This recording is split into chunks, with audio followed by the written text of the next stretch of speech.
મારું નામ શોભનાબેન વલ્લભભાઈ જાગેલા, જુનાગઢ રહું છું. ને હું મારાથી પોતું કરતી ત્યારે મારા તાતણા બધા તૂટી ગયા હતા હાથના ખંભાના. પછી MRI કરાવ્યું ને એમાં ડૉક્ટરે એમ કીધું કે તમારે ઓપરેશન હશે.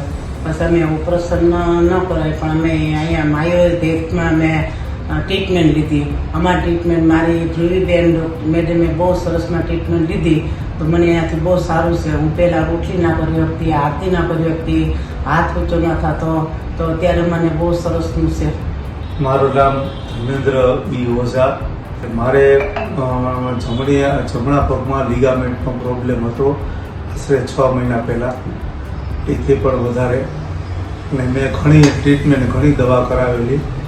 એક સમય એવો આવેલો કે ઓપરેશન સિવાય એનો કોઈ રસ્તો મને દેખાતો ન હતો. ત્યારબાદ મેં માયો હેલ્થ કેર સેન્ટરની મુલાકાત લીધી અને ત્યાંના મારા મેડમ ધ્રુવી મેડમ છે એને મને બહુ સચોટ સારવાર આપી. લિગામેન્ટનો પ્રોબ્લેમ સંપૂર્ણ મારો દૂર થઈ ગયો. સારવાર ટ્રીટમેન્ટમાં મને સાવ સારું થઈ ગયું છે. અને ત્યારબાદ સારવાર આપ્યા પછી સૌથી મોટી કહેવાય એવી રામેશ્વરની અને તિરુપતિ બાલાજીની હું યાત્રા પણ કરી આવ્યો છું અને મને 100% અત્યારે સારું થઈ ગયું છે. ધ્રુવી મેડમનો અને તેના સરનો ખૂબ ખૂબ આ તકે હું આભાર માનું છું. Thank you.